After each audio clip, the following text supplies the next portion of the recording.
Hello दोस्तों।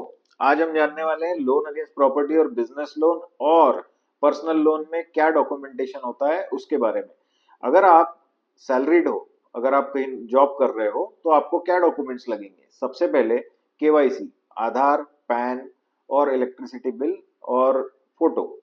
उसके बाद सैलरी स्लिप, 3 महीने की सैलरी स्लिप लगती है, 2 साल का फॉर्म 16 लगता है और बैंक स्टेटमेंट लगता है जो कि हमें कहीं बैंक में 6 महीने का लगता है या 1 साल का लगता है। और ये चाहिए होता है पीडीएफ फॉर्मेट में, सॉफ्ट कॉपी। उसके बाद अगर आपने कहीं लोन लिए हुए हैं तो वो लोन के स्टेटमेंट्स, जब से भी लोन शुरू हुआ होगा तब से आपको स्टेटमेंट देना होता है अगर आपने लोन लिए है तो। उसके बाद प्रॉपर्टी पेपर्स, प्रॉपर्टी पेपर्स में चेन सेल डीड, जिसमें कि जो भी आपने ट्रांजैक्शन किए होंगे, मान लीजिए वो प्रॉपर्टी में आपने परचेस किया, उसके पहले किसी ने परचेस किया होगा और उसके पहले भी किसी ने परचेस किया होगा, तो ये सारी सेल डीड आपके पास होनी चाहिए। उसके बाद आखिर पत्रिका, जिसे हम प्रॉपर्टी कार्ड भी बोलते हैं, वो हमारे पास होना चाहिए। RL letter, tax receipt, NA order, layout sanction map और बिल्डिंग सैंक्शन मैप, ये आपके पास होना चाहिए लोन अगेंस्ट प्रॉपर्टी के लिए।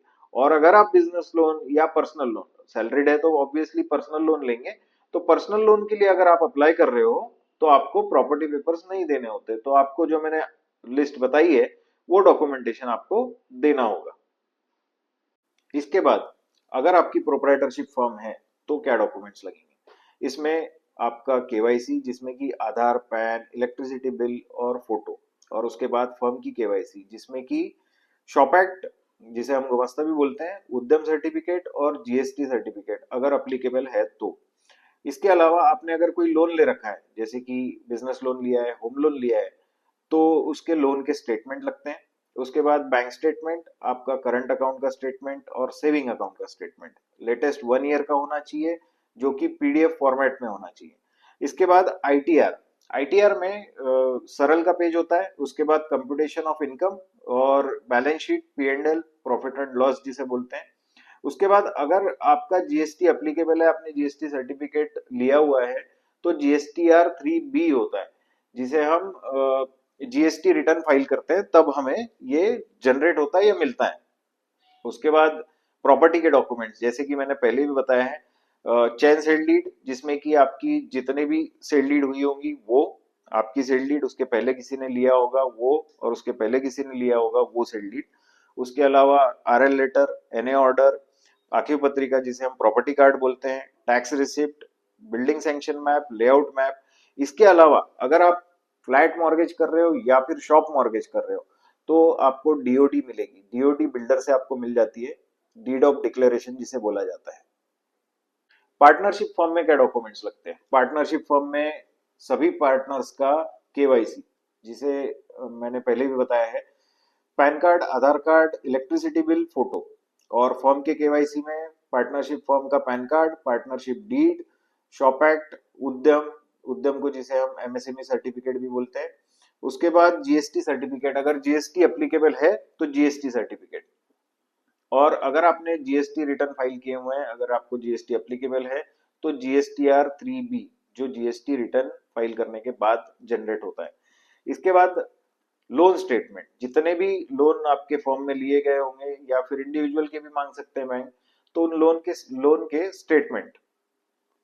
उसके बाद बैंक स्टेटमेंट, जो कि 1 साल का होना चाहिए लेटेस्ट, और वो भी पीडीएफ फॉर्मेट में होना चाहिए, करंट अकाउंट और पार्टनर्स के सेविंग अकाउंट का। इसके बाद प्रॉपर्टी पेपर्स, प्रॉपर्टी पेपर्स में मैंने आपको पहले भी बताया हुआ है, chain sale deed, RL letter, आखिर पत्रिका, tax receipt, NA order, building sanction map, layout map. अगर आप फ्लैट मॉर्गेज कर रहे हो तो डीओडी, शॉप मॉर्गेज कर रहे हो तो भी डीओडी। प्राइवेट लिमिटेड कंपनी में क्या क्या डॉक्यूमेंट्स लगते हैं। इसमें डायरेक्टर्स के केवाईसी, जिसमें कि pan card, Aadhaar card, electricity bill और photo.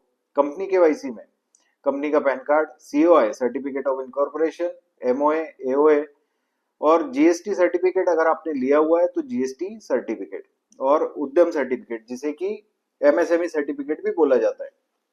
Share holding pattern CA certified होना चाहिए।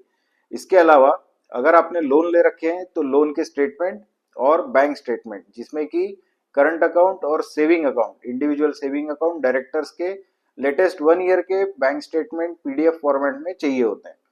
इसके बाद ITR, computation of income, balance sheet, profit and loss, और अगर ऑडिट रिपोर्ट है या आपने ऑडिट किया हुआ है तो ऑडिट रिपोर्ट जरूरी है। इसके अलावा जीएसटीआर 3B, अगर आपने जीएसटी रिटर्न भरे हुए हैं, रिटर्न फाइल किए हुए हैं तो जीएसटीआर 3B। इसके अलावा प्रॉपर्टी के डॉक्यूमेंट्स जिसमें कि chain sale deed, tax receipt, आखिव पत्रिका, sanction map, building sanction map और प्रॉपर्टी कार्ड, ये सब डॉक्यूमेंट्स लगते हैं। अगर आप फ्लैट या कमर्शियल शॉप मॉर्गेज कर रहे हो तो डीओडी, डीड ऑफ डिक्लेरेशन, जो कि आपको बिल्डर से मिल जाती है। तो बने रहिए हमारे साथ। Thank you so much. Like कीजिए, सब्सक्राइब कीजिए हमारे चैनल को।